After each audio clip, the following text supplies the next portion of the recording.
I'm sorry, Ava. He just needed it more. That was it. No warning. No discussion. No apology that felt like it meant anything. Just those words, spoken so casually as she stirred her tea. Like she hadn't just emptied out my entire college fund. I stood there, clutching the bank statement in my hand, feeling like the floor had disappeared beneath me. 15 years of birthdays, savings, and scholarships gone. Transferred overnight. To help your brother get back on his feet, she added, as if that would make it okay. My brother, the golden boy. The one who dropped out of college, wrecked 2 cars, and still got his rent paid every month. The one who never asked for anything because he didn't need to. She always offered. I couldn't say anything. My throat tightened. I wanted to scream, but all I did was nod like I understood. Like I accepted it. I walked out of that room with no money, no plan, and not even a single tear. Just silence. And something inside me, something small and burning, that refused to die. Growing up, I thought love was something you earned. I was the quiet one. The reliable one. Straight A's, honor roll. Part-time jobs by the time I turned 16.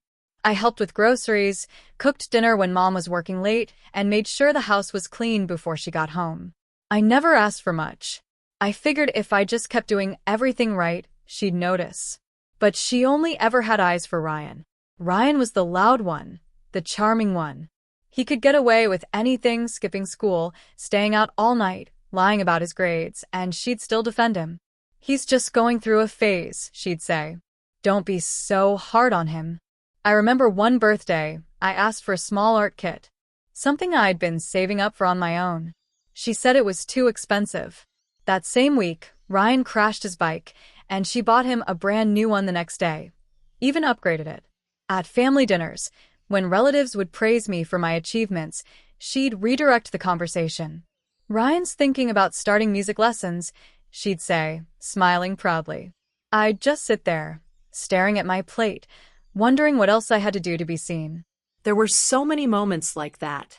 Tiny cuts that I never acknowledged because I didn't want to believe my own mother could love one child more than another. But deep down, I knew.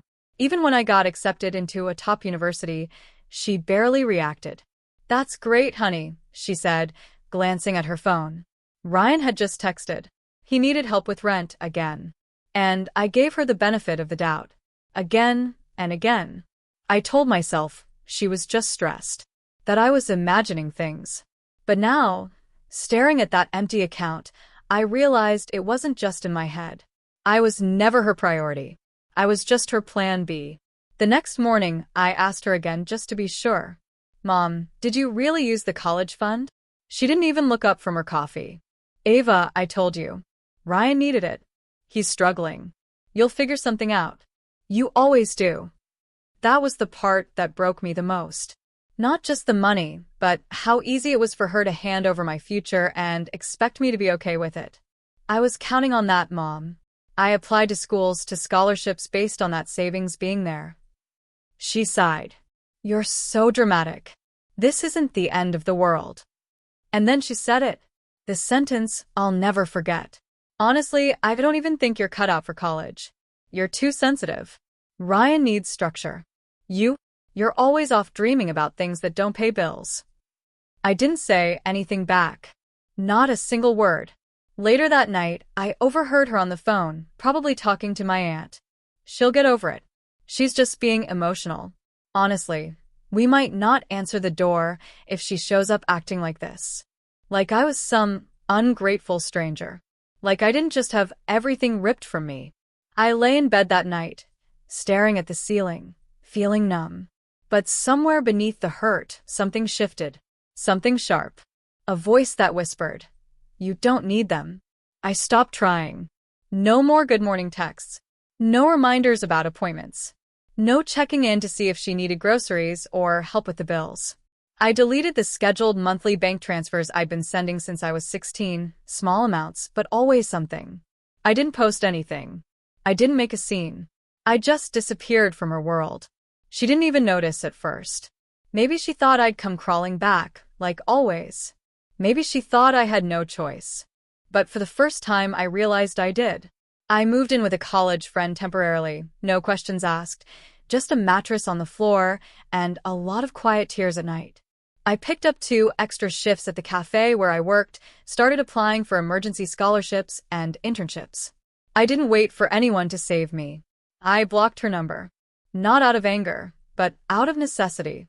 Because every time I saw her name pop up, it was like reopening a wound that hadn't begun to heal.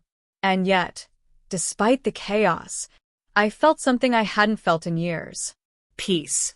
For the first time, my silence wasn't fear, it was freedom. It started with a message on LinkedIn. I didn't recognize the name at first, Daniel Rhodes. The subject line read, "You probably don't remember me, but I remember you." I opened it out of curiosity, thinking it was spam. But the message was long, thoughtful. Real. "Hi, Ava. I met you years ago, when my mom was in the hospital. You probably don't remember, but you sat with her when no one else could, even though you didn't know us. You brought her water, read to her when she was scared, and stayed past your volunteer hours. I never forgot that. I was just a scared kid then, but I always hoped I'd run into you again. I saw your profile and recognized your face." I blinked, stunned. I did remember. His mother had late-stage cancer. No visitors. Nurses short-staffed. I was just a volunteer, but I stayed late that day because no one else did. I didn't think it mattered. But somehow it did. Daniel was now the founder of a tech startup and looking for someone with empathy, grit, and heart to help run their outreach and partnerships. "You're exactly the kind of person we need," he wrote. I didn't even have a college degree. Not yet. But he didn't care. I didn't tell anyone. Not my mom. Not Ryan. Not even old friends. I just packed my things, caught a bus, and stepped into a new chapter. The best part? A few weeks later, I saw a comment on one of Daniel's posts from my cousin, the one who used to believe every word my mom said. "She's not who you said she was, she's more." The calls started again. First, a missed one from an unknown number. Then a voicemail, my mother's voice, strangely upbeat. "Hey, sweetheart, just checking in. We haven't heard from you. Ryan told me you got some kind of job? That's wonderful. Let's reset, okay? Families fight. It happens." Reset? As if she hadn't gutted my future without blinking. As if all it took was a smile and a pretend amnesia. A few days later, my aunt messaged me. "Your mom is really upset. She says she didn't mean to hurt you. She's just under pressure." Then the real reason came out.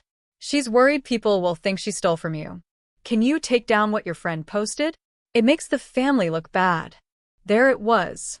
It was never about me. It was never about regret or love or understanding. It was about image, reputation, controlling the narrative. I didn't respond. I didn't explain. I didn't defend myself. Let them squirm. Let them try to spin their version. The truth didn't need my defense anymore. It had already spoken through Daniel, through my cousin, through every step I took without them. And I had no interest in going back. It was a voice memo, almost 3 minutes long. I was sitting at my tiny kitchen table, half-eaten toast on one side, laptop open with job applications on the other, when the notification popped up. I hit play, expecting something about work. But his voice was softer than usual. Slower. More personal. "Hey, Ava, I just wanted to say something I probably should have said earlier. You changed my life. And my mom's. Back then, we were falling apart. I was angry at the world. She was scared every second. But then this teenage girl showed up, didn't flinch, didn't look away. You talked to her like she mattered. You made her laugh, Ava." She hadn't laughed in weeks.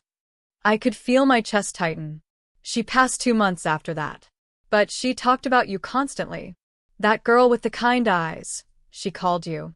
She said you reminded her of who she used to be, someone who cared even when no one was watching. He paused. "I didn't know how to thank you then. But I do now. This job offer wasn't a favor. It's what you earned, from years of showing up for others without expecting anything in return. You're not lucky to be here, Ava. We're lucky to have you." By the end, my eyes were full. Not just from the words, but from what they meant. For the first time in my life, I felt seen. Not for what I gave or how useful I was, but for who I was when no one was looking.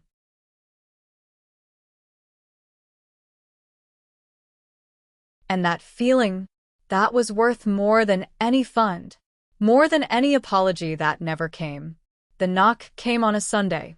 I wasn't expecting anyone. I rarely did. My world had become quiet, intentional. Just a few good people, work I believed in, and peace I guarded like gold. I opened the door to find her standing there. My mother. She looked smaller than I remembered. Tired. A nervous smile pulled at her lips. "Hi, sweetheart." I didn't say anything. She held up a container, banana bread. The same kind she used to bake on weekends, back when I was little and still trying to earn her love. I thought maybe we could talk. Just for a bit. Things got messy. "I miss you." Her eyes searched mine for softness, for an opening.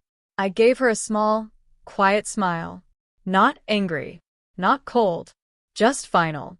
"I know," I said, then stepped halfway outside, gently closing the door behind me so she couldn't see inside my life anymore.